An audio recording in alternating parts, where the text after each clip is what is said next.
At the end of May 1916, both the British and Germans planned to send a large battle group to a position roughly 80 miles west of the northern tip of Denmark. They each planned a trap for the other. With early but hazy intelligence on the German sortie, the British left harbour first. The British Grand Fleet coming from its northern bases at Scapa Flow and Cromarty, the battle cruisers joining from Rosyth further south. It was a huge force, silently sailing into the night. The British were on a direct collision course with Hipper's scouting group of 5 battle cruisers. They were steaming roughly 60 miles ahead of Scheer and the main battle fleet. Only chance brought the 2 battle cruiser groups together. A small Danish steamer, the NJ Fjord, was seen by each other's scouts. Simultaneously, they went to investigate, and in doing so, fell upon each other, firing what would become the opening shots of the Battle of Jutland. Beatty's ships were faster, they could shoot further and use heavier shell. In his mind, he could easily deal with Hipper's 5 battle cruisers. Beatty was a fox-hunting man and loved the chase. He showed extraordinary courage under fire, but Jellicoe was always concerned with one thing, that Beatty would too easily be pulled into such a trap. Beatty immediately raced south, wanting to cut Hipper off from his route home, but in his haste to close with his adversary, he may have made a mistake. He left behind 4 of the most modern and powerful ships on the sea that day, Rear Admiral Hugh Evan Thomas's 4 15-inch gunned Queen Elizabeth-class battleships. A question that was asked, even by many battlecruiser officers, was why Beatty had not opened fire earlier. He had the range advantage, and Hipper had always feared the period when his ships would be in a danger zone, unable to return effective fire, but being hit by British fire. 3:48 on the afternoon of May 31st, Hipper gave the order, open fire. His flagship, the Lützow, the guns roared. Within 3 salvos, deadly German fire was straddling the British ships, and within 3 minutes, line had been hit twice. Initial British fire badly overshot the German line, maybe because of the bad visibility. British fire allocation had also been badly muddled. Beatty had intended that Lützow should be targeted by both the Lion and Princess Royal, and that worked. But the Tiger and Queen Mary mistakenly targeted one ship too far back. The second German ship in the line, the Derfflinger, was left totally untargeted. But it was the firing from the Von der Tann that scored the first victory. Her gunnery officer, Marholz, managed to score repeated hits, though he said he could hardly make out the target as she was almost totally covered in splash. After only 13 minutes of battle, the first British ship, the Indefatigable, slid out of line, rolled over and sank. Any survivors didn't last long in the numbingly cold waters of the North Sea. 2 men, later rescued by the Germans, tried in vain to rescue their captain. 25 minutes later, the Queen Mary also fell victim to German guns. She'd only been in service 3 years. The pride of the Royal Navy disappeared in a devastating explosion. A huge mushroom cloud, the only visible evidence that a ship had ever even been there. In less than half an hour, more than 2,000 British sailors lost their lives. In total, there were only 23 survivors from the 2 catastrophic magazine explosions, and only 18 of them from the Queen Mary. The battlecruiser's architect, British Admiral Sir Jackie Fisher, thought the ship's higher speed and greater gunnery range would more than compensate for the relatively light armour protection. At Jutland they were proved wrong, and the results were fatal. Getting the explosive cordite charges from a turret magazine to the guns was exhausting, and under fire, brutally so. The gunners wanted the cordite and shell as fast as possible so they could shoot more quickly. Consequently, cordite bags were dangerously stockpiled around the insides of turrets and passages, and this made the flash-tight doors designed to stop the flames travelling between the turrets and the magazines irrelevant. 2 minutes after the Queen Mary had gone, Lion nearly suffered the same fate. A half hour earlier, her Q turret had been hit, and the top had been blown off. A huge tower of flame now shot skyward. Had the turret still been covered, she would have also blown up. Scouting ahead of the battlecruisers, Goodenough on the Southampton urgently signalled that 16 German dreadnoughts were in sight and closing fast. The British now realised they were heading into a trap. Waiting a few moments to confirm the news, Beatty turned his 4 remaining battlecruisers around, but the 4 accompanying Queen Elizabeths continued southbound into increasingly heavy German fire. Using the same spot around which to turn his ships and reverse course was a mistake. Evan Thomas only made it easier for the German gunners. All they needed to do was to keep their guns trained on the very same spot as the British obligingly steamed into the cauldron of fire. Beatty's ships had been hit badly, after 75 minutes by around 44 heavy caliber shells, and the Germans less than half that amount. After the Queen Mary exploded, Beatty came to an awful conclusion. He turned to his flag captain, Ernie Chatfield, and muttered, "There seems to be something wrong with our bloody ships today." Now it was Beatty's fortunes that rose.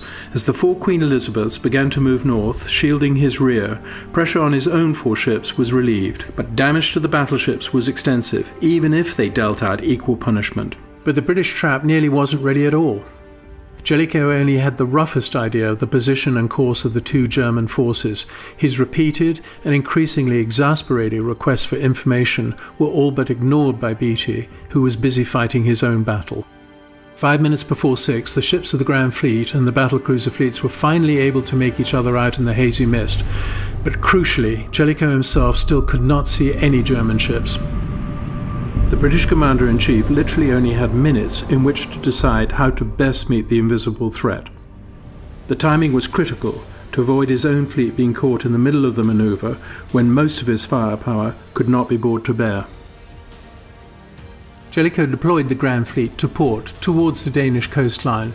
The fleet literally remodeled itself from 6 parallel lines, each with 4 dreadnoughts, into one continuous line 5.5 miles long, designed to hurl the maximum amount of steel against the enemy. The manoeuvre was brilliant. It blocked Scheer within a semicircle of British guns. And turning so many ships in such little space required extraordinary seamanship. There were close calls, but not one collision amongst the 122 ships' captains. First, the British fleet steered towards Denmark, then turned south to parallel the coast. It might have seemed as though Jellicoe was steaming away from the German fleet, but in fact he was positioning his own fleet more carefully. As Beatty took the line ahead of the Grand Fleet so that he could position his own battlecruisers in the van, Admiral Arbuthnot crossed dangerously close, only getting 2 of his 4 ships through Beatty's own line. The Defence and Warrior headed straight towards the Germans, intent on attacking the cruiser Wiesbaden. Instead, the defence was met with a hail of fire. It exploded in a fireball and sank with all hands. The German ships were now silhouetted against the western setting sun, while Jellicoe's own were almost invisible, lost in a grey murk. The German fleet's direct route home had been cut off by the Grand Fleet, putting themselves in between their opponents and their harbour. The Germans had become increasingly boxed in, first by Beatty in the west, then Jellicoe to the north, and now a new force, Horace Hood's 3rd Battle Cruiser Squadron, to the east. Things started well for Hood. The Invincible went to the rescue of the Chester, where the young, wounded Jack Cornwall continued to man his post on her forward gun. A few days later he would die of his wounds.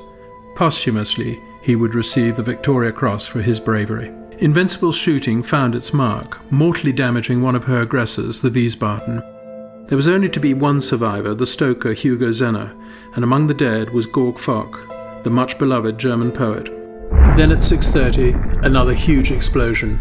Invincible had blown up. All her crew, except 6, had gone down with her, and all that was left this time were just the 2 halves, stern and bow, sticking upright out of the shallow waters. At first the British sailors cheered. They thought it was a German wreck, and then they saw her name. 60 meters below, Invincible's aft gun can still be seen, pointing majestically out beneath the cold grey waters of the North Sea. Hipper's ships were out in front of the main battle fleet's dreadnoughts, strung out in a line that was 9 miles long. His leading ships were coming under a terrible and increasing rain of British shells. The range was short, around 10,000 yards, and British shooting was superb. 23 heavy hits in minutes. Jellicoe's own flagship, the Iron Duke, hit the König 7 times in as many minutes. Although, to give you an idea of just how bad the visibility was, Iron Duke's gunnery officer was even nervous at this point about opening fire. He wasn't sure if the ship he saw was an enemy or a friend. Scheer was stunned, but only for a moment. He quickly recovered and ordered a complete turnabout of his battle fleet. Within 4 minutes his ships, now steaming away from Jellicoe, vanished into the mist. Jellicoe was left totally in the dark. None of the captains who'd seen what happened reported anything back to him. The Royal Navy had become victim to its own traditions. Speak only when spoken to, do something only when ordered. This navy was not an easy place for officers with initiative. The British Admiral decided against following Scheer into the mist. He doubted he would catch him. But more important, he was also convinced, some say obsessed, that his ships would steam onto mines laid by the German ships in their wake. In fact, his belief that all German destroyers carried mines was wrong, but his intentions had been laid out and agreed to by the Admiralty 2 years before the battle. Then Scheer surprised Jellicoe a second time. He reversed the previous turn to relaunch another attack of the British line. It seemed like madness. Under intense fire, the front of the German line again buckled, bunching up so badly this time that before Scheer even ordered another turn, the leading ships started to turn independently, so desperate were they to get out from under British fire. Out in front, Hipper's battle cruisers were now in tatters. Only one option seemed open to Scheer: to get his main battle fleet home as fast as possible, and certainly before daylight, and what would undoubtedly be his fleet's annihilation. He now ordered waves of torpedo attacks, and with the command "Run and find" a charge of the heavily damaged battle cruisers at the British line, no matter what the cost. It was Scheer's only way to cover the escape of the main battle fleet. Scheer knew his opponent and correctly anticipated Jellicoe's next move. The threat was enough for the British Admiral to turn the Grand Fleet away from the swarm of oncoming German torpedoes to try to outrun them. Turning towards the torpedoes would have been exceptionally dangerous. The closing speed alone would have been around 45 miles an hour rather than 5, and the time taken for the complete turn might just have been too long. Not one single one of the 31 torpedoes that eventually reached the British line hit a British ship, though there were many close calls. Jellicoe was, as he knew he would be, widely criticised by much of the press and by the British public, and by many of those in the Admiralty who specifically had approved of his intended actions 2 years earlier, including Churchill, even by Beatty privately. But as Beatty later wrote when he himself was C&C of the British fleet, when you're winning, risk nothing. While Jellicoe only had an inkling where the German fleet was, Beatty signalled that his battle cruisers should take over the lead.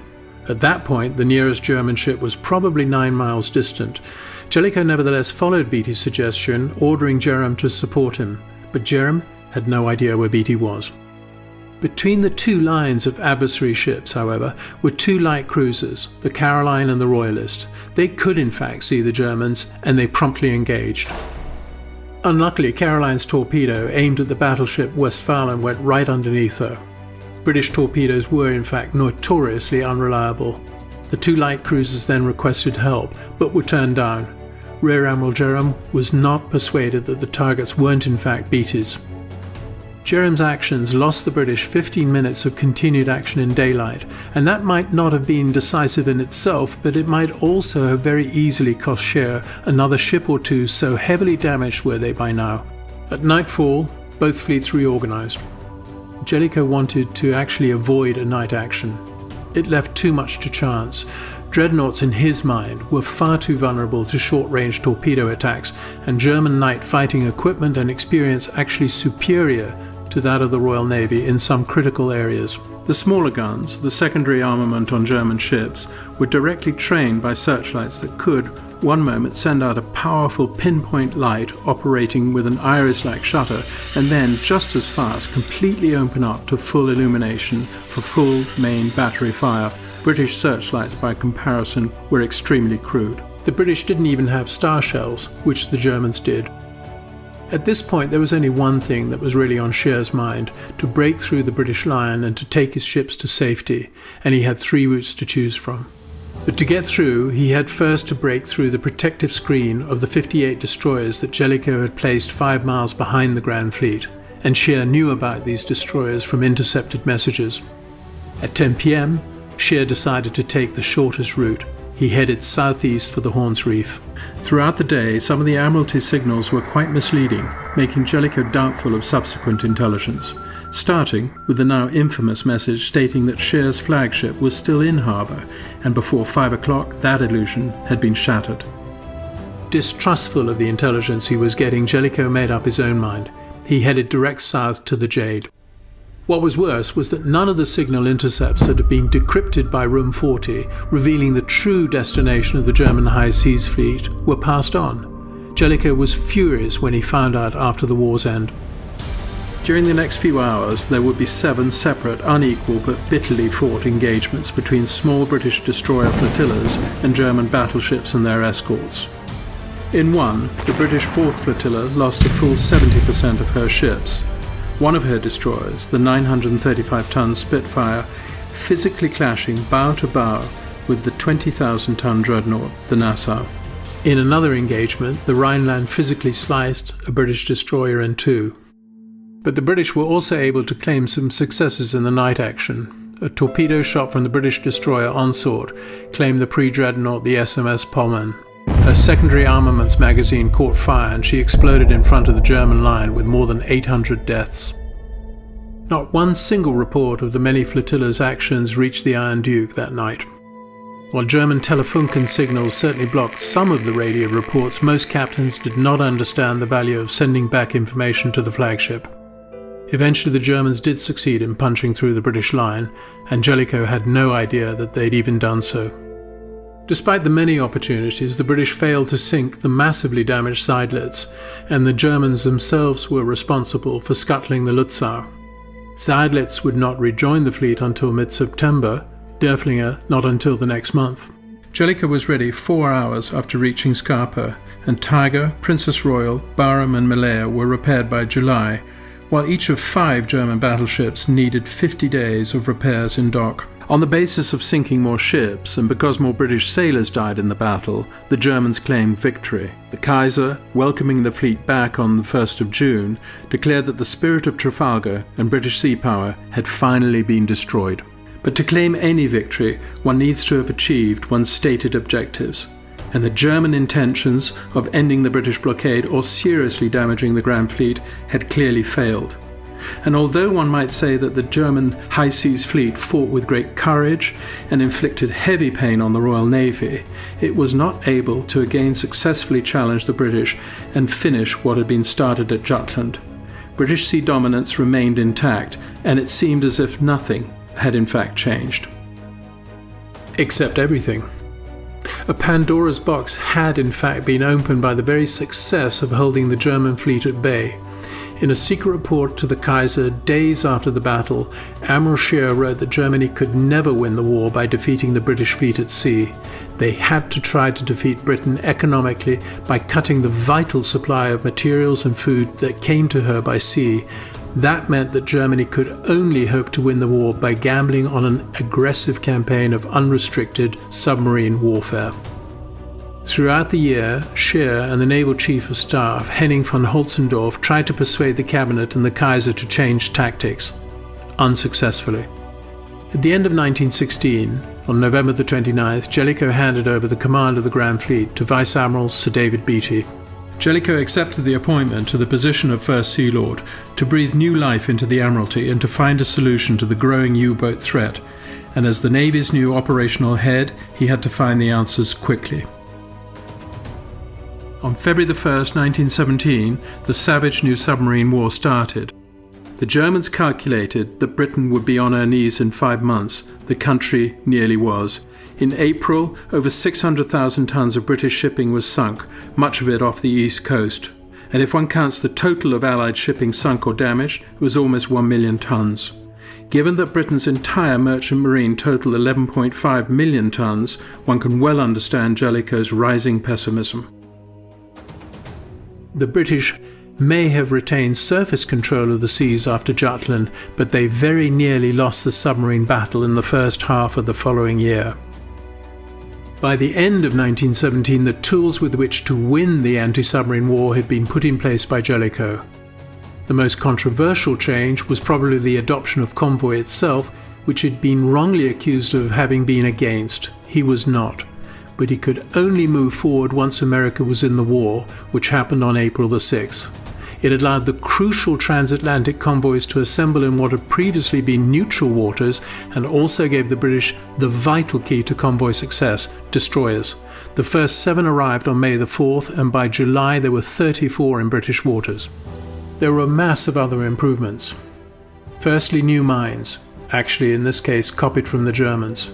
Secondly, the birth of directional hydrophones that was to later become the basis for British Aztec sonar.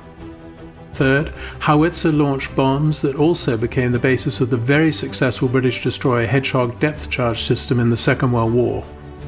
Fourth, a longer endurance aeroplane search system capability with the American Curtiss H-12, and finally a massive increase of civilian patrol boats and whalers, disguised but armed merchantmen and faster patrol boats, but the list goes on.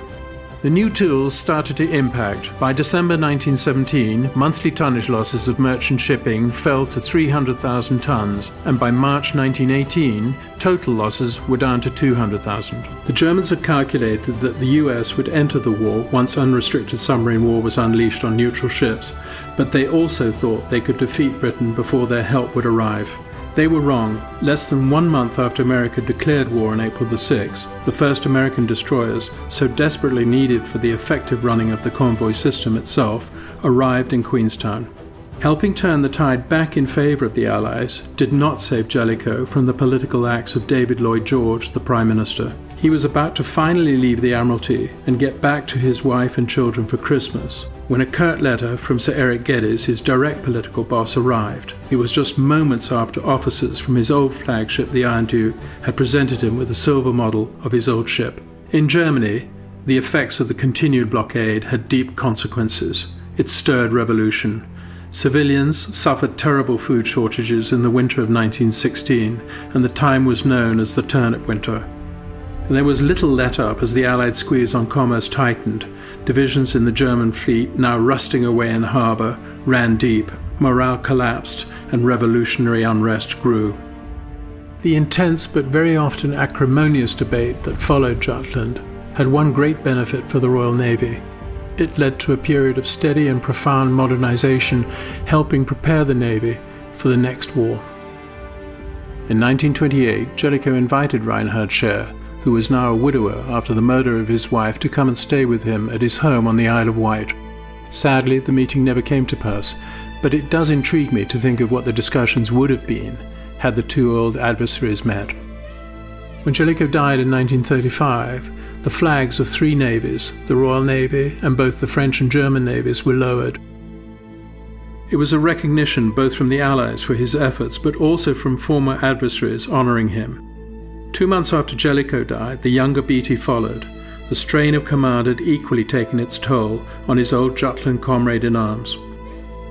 The 2 Jutland admirals now lie together in the shadow of Nelson in St. Paul's Cathedral, and on Trafalgar Square their busts gaze across the fountains dedicated to their victory 100 years ago towards Nelson.